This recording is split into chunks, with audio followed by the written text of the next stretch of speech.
আপনার ঘরে যদি ডিম আর আলু থাকে তাহলে এখনই এই নাস্তাটি বানিয়ে নিন। বাসার ছোট বড় সবাই আপনার প্রশংসা করতে বাধ্য হবে। খুব সহজেই ঝটপট বিকালের নাস্তা বা বাচ্চাদের টিফিনে বা মেহমানদারিতে আপনারা তৈরি করে নিতে পারবেন এই নাস্তাটি। তো চলুন কিভাবে তৈরি করেছি সেই রেসিপিটি দেখে নিই।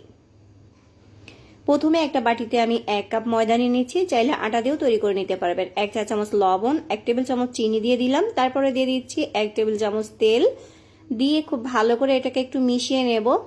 এই কাজটা কিন্তু একটু ভালো মতোই করে নিতে হবে, তাহলে নাস্তাটা অনেক বেশি খাস্তা হবে, খেতে অনেক বেশি মজার হবে। তো একটু সময় নিয়ে খুব ভালো করে আমি এই উপকরণগুলো একটু মিশিয়ে নিচ্ছি। তারপরে নর্মাল পানি দিয়ে আমি একটা ডো তৈরি করে নেব। যেমনটা আমরা রুটি তৈরি করি ঠিক তেমন একটা ডো হবে। তো অল্প অল্প পানি দিয়ে একটা ডো তৈরি করে নিচ্ছি। পানিটা কিন্তু একবারে দিতে যাবেন না, অল্প অল্প পানি দিয়ে খুব ভালো করে একটা ডো তৈরি করে নিয়েছি। এখন এটাকে আবার একটু মথে নিচ্ছি, তারপরে এটাকে আমি রেস্টে রেখে দেব 10 মিনিটের জন্য। তার আগে হাতে একটু তেল লাগিয়ে উপরটা এভাবে লাগিয়ে দিলাম, দিয়ে ঢাকনা দিয়ে ঢেকে দিচ্ছি 10 মিনিটের জন্য। এদিকে একটা বড় সাইজের আলু সিদ্ধ করে ম্যাশ করে নিয়েছি, 1 টেবিল চামচ তেল, 1/4 কাপ পেঁয়াজ কুচি, 1/4 কাপ ধনিয়া পাতা কুচি, 4টা কাঁচামরিচ কুচি, স্বাদ মতো লবণ, আর দিয়ে দিচ্ছি এখানে আমি হলুদের গুঁড়া 1/2 চা চামচ, মরিচের গুঁড়া 1/2 চা চামচ, এটা আপনাদের স্বাদ অনুযায়ী দিয়ে নেবেন। 1/2 চা চামচ জিরা গুঁড়া দিয়ে দিলাম, আর দিয়ে দিচ্ছি এখানে আমি একটা প্রাণ মশলা। এটা দিলে টেস্টটা অনেক গুণে বেড়ে যাবে। তো আপনাদের হাতের কাছে যদি না থাকে আপনারা এখানে গরম মশলা গুঁড়াও দিতে পারবেন। তো এখন এই উপকরণগুলো খুব ভালো করে মিশিয়ে নিয়েছি। আমি যে আলুটা নিয়েছি এই আলুটা একটু প্যাচপ্যাচে টাইপের, মানে একটু নরম বেশি হয় এই আলুটা। তো আপনারা যে কোনো আলু দিয়ে কিন্তু তৈরি করে নিতে পারবেন। এখন এই ডোটাকে আবারও একটু হাত দিয়ে মথে নিয়ে তারপরে একটা বড় রুটি বেলে নেব।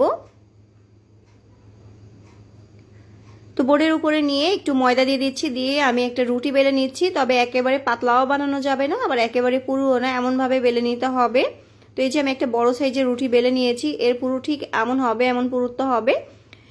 এখন যে আলুটা আমরা রেডি করে রেখেছিলাম আলুর পুরটা, সেটা এর উপর দিয়ে দিচ্ছি। চাইলে এই পর্যায়ে হাতে একটু তেল লাগিয়ে নিতে পারেন, তাহলে এই আলুর পুরটার হাতে লেগে যাবে না।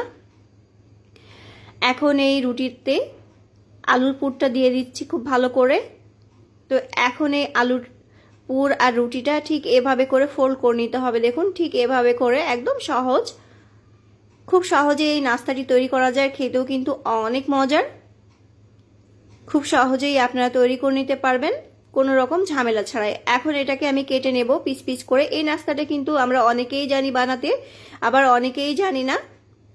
অনেক সময় দেখা যাচ্ছে বাচ্চাদেরকে টিফিনে কি বানিয়ে দেব বা বিকালের নাস্তায় কি খাবো, তো অনেক সময় মাথায় কিন্তু আসে না। আমরা জানি রেসিপিগুলো, কিন্তু মাথায় আসে না। তো খুব সহজেই সেই জন্য আজকের রেসিপিটি আপনাদের জন্য দেখিয়ে দিচ্ছি, আশা করি আপনাদের ভালো লাগবে। তো এভাবে করে আমি কেটে একটু এই যে হাত দিয়ে একটু চ্যাপটা করে নিচ্ছি, জাস্ট এভাবে করে নিলেই হবে। তো এই যে আমি সবগুলো রেডি করে নিয়েছি।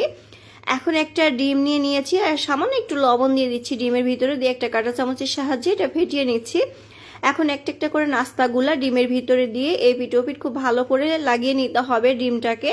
এই যে এভাবে করে দিয়ে সরাসরি তেলের ভিতরে দিয়ে দিতে হবে।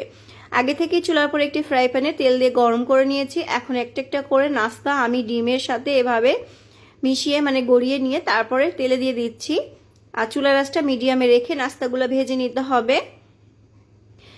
ডিম দেওয়ার কারণে কিন্তু এই আলুর পুরটা বের হয়ে যাবে না, আর এই নাস্তাটা খেতে আরো বেশি মজার হবে, দেখতেও অনেক সুন্দর হবে। তো এক পাশ যখন হালকা হয়ে যাবে তখন এটাকে উল্টিয়ে দিচ্ছি। তো এভাবে উল্টিয়ে পাল্টিয়ে নাস্তাগুলোকে আমি ভেজে নেব, আর খুবই অল্প সময় লাগে, আর খেতেও কিন্তু অনেক মজার। তো এই যে নাস্তাগুলো আমার হয়ে গিয়েছে, এখন আমি উঠিয়ে নিচ্ছি। আজকের এই নাস্তা রেসিপিটি আপনাদের কেমন লেগেছে অবশ্যই কমেন্ট করে জানাবেন। রেসিপিটি যদি ভালো লেগে থাকে একটা লাইক দিতে ভুলবেন না, আর ফ্যামিলি অ্যান্ড ফ্রেন্ডের সাথে অবশ্যই শেয়ার করবেন। আর কেমন লেগেছে অবশ্যই কমেন্ট করে জানাতে ভুলবেন না। আর আপনারা কোন ধরনের রেসিপি দেখতে চান সেটাও কমেন্ট বক্সে জানাতে পারেন, আমি চেষ্টা করব সেই টাইপের রেসিপিগুলো আপনাদের সাথে শেয়ার করার জন্য। তো সবগুলো নাস্তায় কিন্তু আমার ভাজা হয়ে গিয়েছে। এখন এই গরম অবস্থায় আমি আপনাদেরকে একটু দেখিয়ে দিচ্ছি ভেঙে নাস্তাটি কেমন হয়েছে।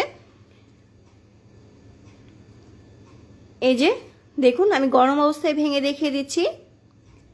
আজকের মতো বিদায় নিচ্ছি, সবাই ভালো থাকবেন, সুস্থ থাকবেন, আল্লাহ হাফেজ।